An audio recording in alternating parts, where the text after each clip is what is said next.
Banking एवं कराधान। हम इस टॉपिक पर देखेंगे कि किस तरह से ब्याज की गणना किया जाता है।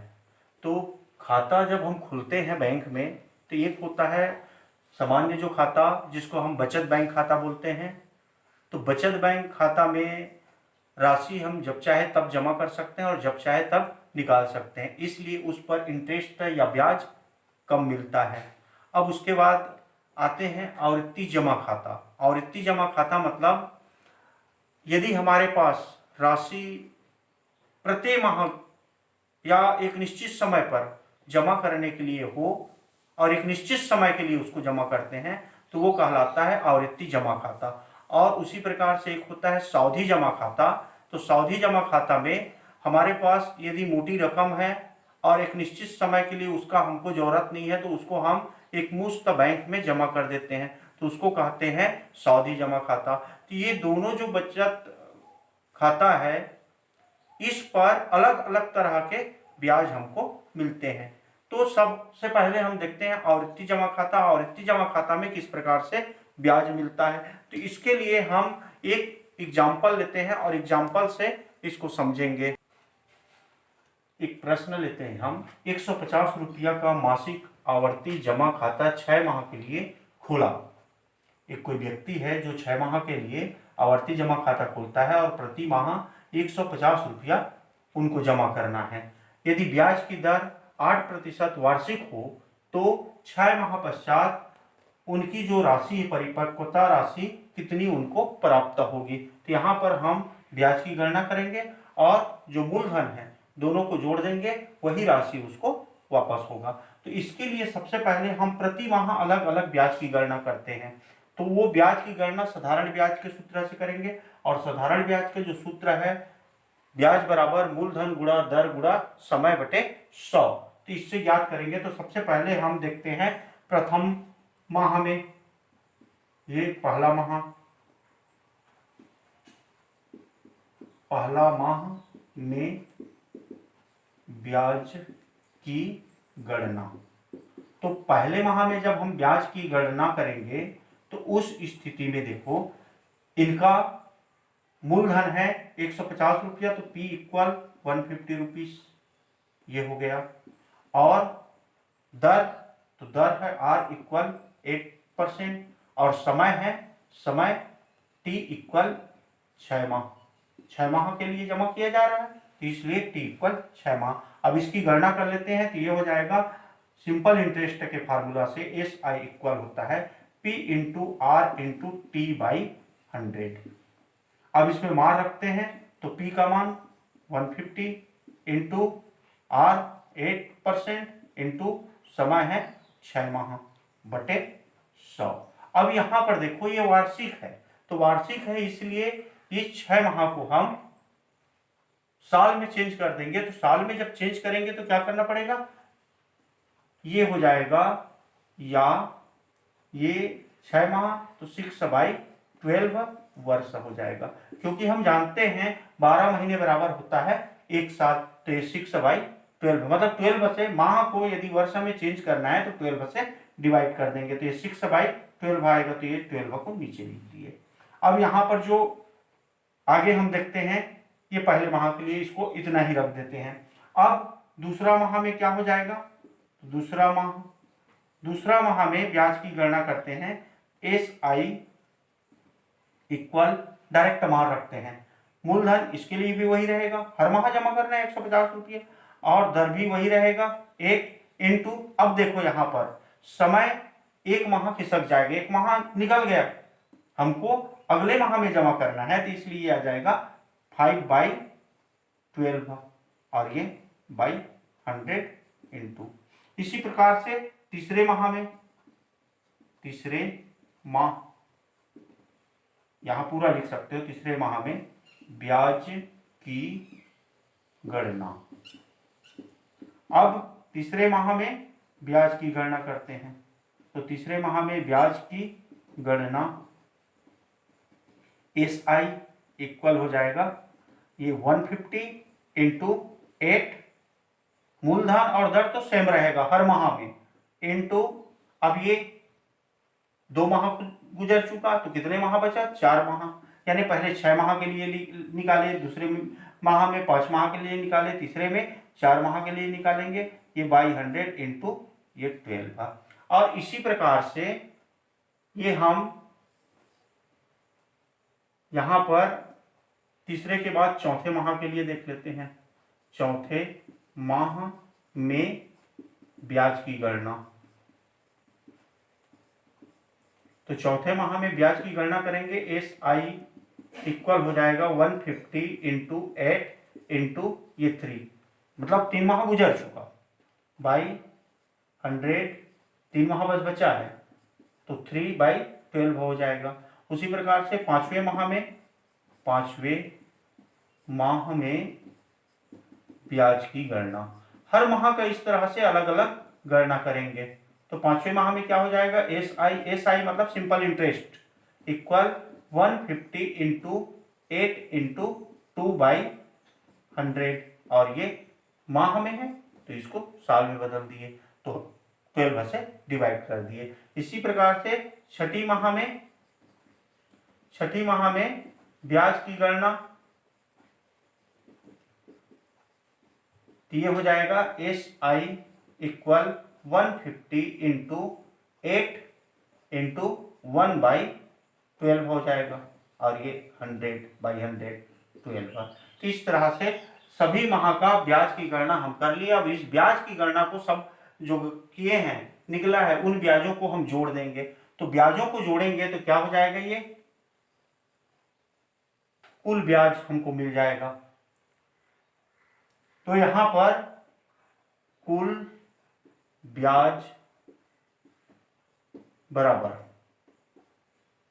पहला माह का ब्याज, दूसरे माह का ब्याज, तीसरे माह का ब्याज, चौथे माह का ब्याज, पांचवें माह का ब्याज और छठवें माह का ब्याज, सभी को हम जोड़ेंगे तो हमको कुल ब्याज मिल जाएगा। तो यहां पर देखो सभी माह में देखो 150 इंटू 8/100 सब में है, 150 इंटू 8/100 यहां भी है, यहां भी है, यहां भी है, यहां भी है, यहां भी है, यहां भी है। सबको पहले तो लिख लेंगे हम, चलो ये लिख लेते हैं 150 इंटू 8 इंटू 6/100 इंटू 12, और ये प्लस 150 इंटू 8 इंटू ये 5/100 इंटू 12, प्लस उसके बाद ये हो जाएगा 4 वाला 150 इंटू 8 इंटू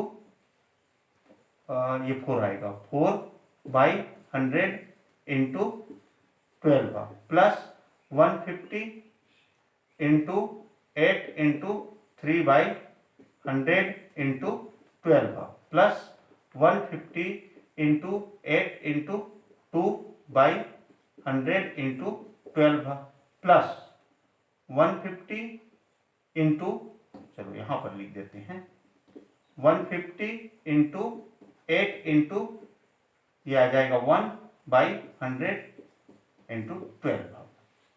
अब ये सभी को हमने जोड़ दिया, पहले माह का, दूसरे माह का, तीसरे माह का, चौथे माह का, पांचवें माह का और छठवें माह के ब्याजों को जोड़ेंगे। तो यहां पर देखो ब्याज जो होगा इंटरेस्ट इक्वल 150 इंटू 8/100 सब में है तो इसको हम कॉमन ले सकते हैं 150 इंटू 8/100 और इंटू 1, ये 12 भी नीचे हर में 12 भी सभी में है तो इसको भी बाहर ले लेते हैं, इसको लिख देते हैं 1/12 इंटू यहां पर क्या बचा देखो ये 6 है, 6 plus 5 plus 4 plus 3 plus 2 plus 1 ये बचा।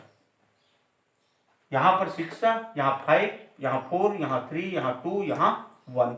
अब ये एक समांतर श्रेणी के जैसे दिख रहा है तो समांतर श्रेणी से हम क्या करेंगे, इसको जोड़ देंगे। तो समांतर श्रेणी में क्या होता है, फार्मूला आप जानते हैं, ये एस एन समांतर श्रेणी का योगफल बराबर एस एन n/2 इंटू ए प्लस एल ये होता है। तो यहां से हम यहां पर लिखेंगे n मतलब इसको यदि हम पलट के लिख दे तो 1 plus 2 plus 3 plus 4 plus 5 plus 6, तो कुल कितने पद है तो 6 पद है, तो ये 6 हो गया 6/2 और यहाँ पर ए प्रथम पद तो प्रथम पद 1 हो जाएगा और प्लस एल अंतिम पद तो अंतिम पद 6 हो जाएगा। ये हो गया तो इक्वल क्या हो जाएगा, ये 6/2 और ये इंटू 7 यानी 6 इंटू 7/2। तो इसको हम लिख देंगे 150 इंटू 8/100 इंटू 1/12 और ये 6 इंटू 7/2 ये हो गया। अब इसको आगे हल करेंगे तो हमको ब्याज की गणना हो जाएगा।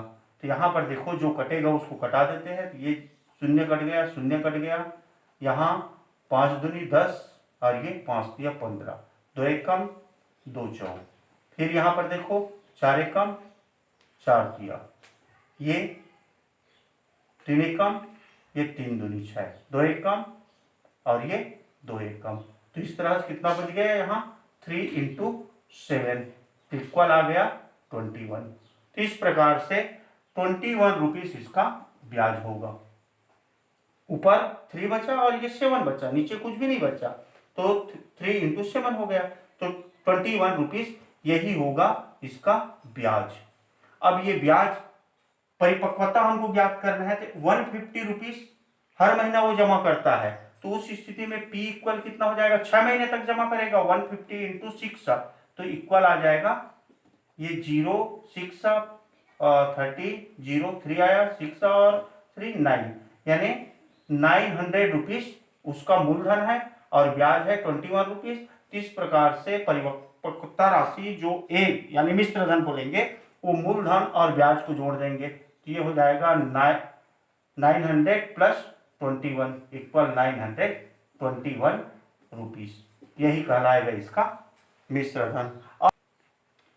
अब ये इस तरह से हम प्रति माह का अलग अलग निकाल दिए ब्याज और उसको टोटल किए, टोटल करने के बाद मूलधन के साथ जोड़ दिए, तो परिपक्वता राशि कितना प्राप्त होगा, यानी उनको मूल और ब्याज सहित कुल कितने राशि बैंक वापस करेगा, ये हम निकाल दिए। अब यदि ऐसा ना ज्ञात करके, इसमें हमको बहुत लंबा चौड़ा हल करना पड़ा, यदि हम इसका फार्मूला निकालें तो यहीं से हम इसका फार्मूला व्युत्पन्न कर सकते हैं। देखो फार्मूला कैसे बनेगा, तो ये ब्याज को देखो, ब्याज में क्या है, तो ये आवर्ती जमा खाता के लिए है। आवर्ती जमा खाता में ब्याज, ये ब्याज के लिए यदि हम फार्मूला ज्ञात करें तो यहां पर देखो सबसे पहले ये मूलधन है, यानी मूलधन P इंटू दर है R बाई 100 इंटू 1/12 है, ये 1/12 हो गया, इंटू यहां पर देखो ये 6 ये समय है, माह 6 माह, तो समय को n और इंटू एक उसमें ज्यादा हो गया, इंटू 7 हुआ, मतलब 6 में एक प्लस किए तब आया, तो n में एक प्लस कर देते हैं, n+1 ये हो गया, और ये बाई नीचे है 2, ये हो गया 2, ये फार्मूला तैयार हो गया। सारे जब भी हम प्रश्न हल करेंगे तो सीधा सीधा इस फार्मूला में यदि मान रख दें तब भी हमको आवर्ती जमा खाता का ब्याज का गणना हो जाएगा। यहाँ पर मूलधन गुणित दर बटे 100, यहीं से हमने इसको व्युत्पन्न किया, ये मूलधन है, दर है और ये बटे 100 है, इंटू 1/12 तो ये 1/12। अब यहाँ पर देखो ये 6 इंटू 7 है, तो 6 समय है, अब उसमें एक प्लस करके लिखे हैं, तो ये हमने समय और गुणा समय पर एक प्लस करके लिख दिया, ये हो गया, और उसके बाद बाई 2 कर दिए, ये बटे 2 है। तो इस प्रकार से ये फार्मूला तैयार हो गया। अब डायरेक्ट इसी फार्मूला पर यदि हम मार रखें तब भी हमको इसका गणना हो जाएगा। आपको यहां पर इसी प्रश्न को मैं करके दिखाता हूं, ये देखिए इस फार्मूला पर हम मार रखते हैं तो ये हो जाएगा ब्याज की गणना I इक्वल ये P 150 इंटू दर 8/100 इंटू 1/12 इंटू यह है n 6 माह, तो 6 इंटू 6 + 1 तो ये हो गया 7 या ऐसा भी लिख सकते हो 6 + 1 और ये बाई 2 इक्वल आ जाएगा 150 इंटू 8/100 और ये इंटू 1/12 इंटू ये 6 इंटू 6 + 1 7 और बाई 2। देख लो सेम वही आया। अब इसको आप चाहो तो हल करोगे तो यही हो जाएगा, ये 0 0 कैंसिल हो गया, ये 5 दूनी 10, 5 3 15 और ये यहाँ पर 2 एकम 2 चौक 4 एकम 4 तिया, ये 3 एकम 3 एकम 2 एकम 2 तिया, 3 गुणा 7 यानी आया 21 रुपये, वही आ गया। और जब हमको परिपक्वता राशि ज्ञात करना है तो ये प्रति माह जमा हो रहा है, तो जितने माह जमा हो रहा है उतने से इसको मल्टीप्लाई कर देंगे। तो इस प्रकार से हम सीधा सूत्र के द्वारा आवर्ती जमा खाता में ब्याज की गणना कर सकते हैं।